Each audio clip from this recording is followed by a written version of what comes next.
22 साल की उम्र में हाथों में एक डिग्री मिलती है।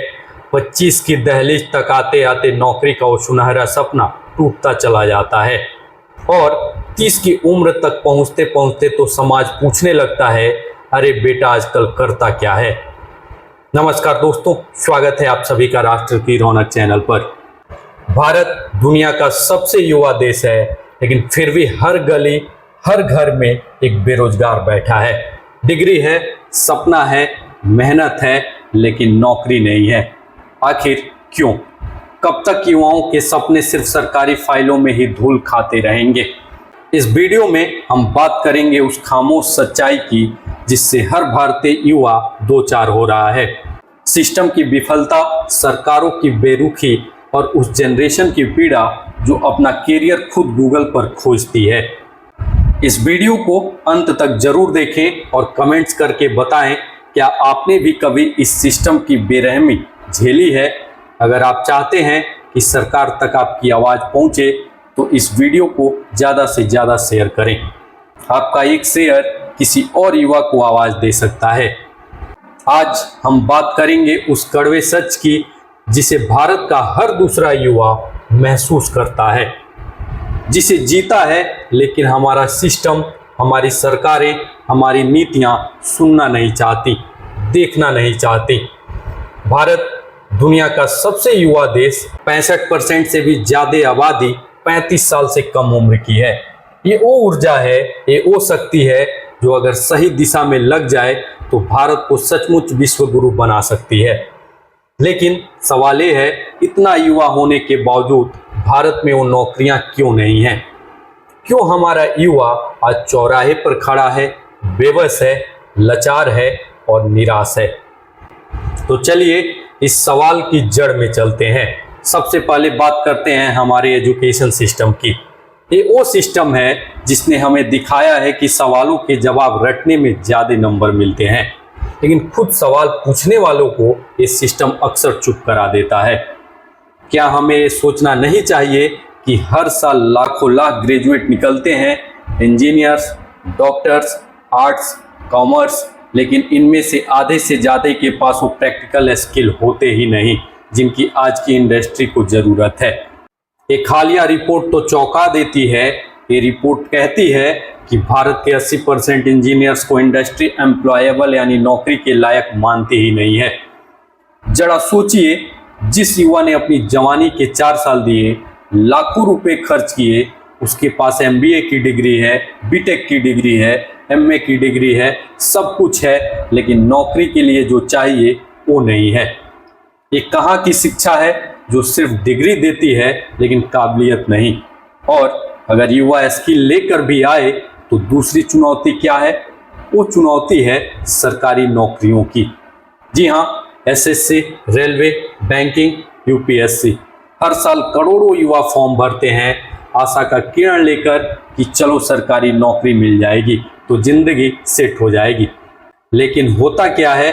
फॉर्म भरते हैं, फिर इंतजार करते हैं, एग्ज़ाम की तारीख सालों तक नहीं आती, जो एग्ज़ाम होता भी है तो खबर आती है पेपर लीक हो गया।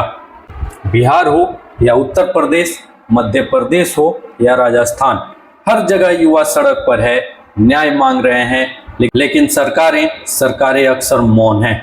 उनका मौन इन युवाओं के सपनों को कुचल रहा है। क्या किसी को परवाह है उस युवा की जिसने दिन रात एक कर दिया पढ़ाई में, जिसने अपने परिवार की सारी पूंजी लगा दी कोचिंग में? क्या कोई सुनता है उसकी चीख जब उसे पता चलता है कि उसकी महीनों की मेहनत को किसी ने कुछ रुपयों में बेच दिया? ये सिर्फ पेपर लीक नहीं है, ये इस देश के युवाओं के भरोसे का लीक होना है। चलिए, अगर सरकारी नौकरी में उम्मीद नहीं तो प्राइवेट सेक्टर ही सही, लेकिन वहाँ क्या हाल है? प्राइवेट सेक्टर में जॉब सिक्योरिटी नाम की कोई चीज़ नहीं है। 2 साल इंटर्नशिप, 6 महीने का ट्रायल और फिर क्या? फिर कॉन्ट्रैक्ट खत्म। कंपनी कहती है सॉरी, अब हमें आपकी ज़रूरत नहीं। 30 साल का वो युवा जिसने अपने करियर की शुरुआत की थी, आज भी 15,000 की नौकरी करने को मजबूर है, वो भी बिना किसी भविष्य की गारंटी के। क्या हम अपने युवाओं को सिर्फ टेम्पररी लेबर के तौर पर इस्तेमाल कर रहे हैं? हमारी सरकारें बड़े बड़े नारे देती है, स्किल इंडिया, स्टार्टअप इंडिया जैसे मिशन लॉन्च किए गए, सुनने में कितना अच्छा लगता है ना। लेकिन जरा जमीन पर उतर कर देखिए, रूरल एरिया में, छोटे शहरों में ज़्यादातर स्किल सेंटर धूल फांक रहे हैं। उनके पास न पढ़ाने वाले हैं न सुविधाएं हैं। और स्टार्टअप इंडिया के नाम पर इवेंट्स तो बहुत होते हैं, लेकिन सही फंडिंग के बिना, सही मेंटरशिप के बिना ज़्यादातर स्टार्टअप 6 महीने के अंदर बंद हो जाते हैं। क्या ये सिर्फ कागजों पर चलने वाली योजनाएं हैं जिनका जमीन पर कोई असर नहीं? और इन सब के ऊपर एक और कड़वा सच है जिससे कोई बात नहीं करना चाहता, वो है वॉइस। बहुत बार आपका रिज्यूमे नहीं देखा जाता, आपका सरनेम देखा जाता है। ये सच है कि मेट्रो शहरों में भी आज बिहार, उत्तर प्रदेश से आने वाले युवाओं को उनकी काबिलियत पर शक की निगाह से देखा जाता है।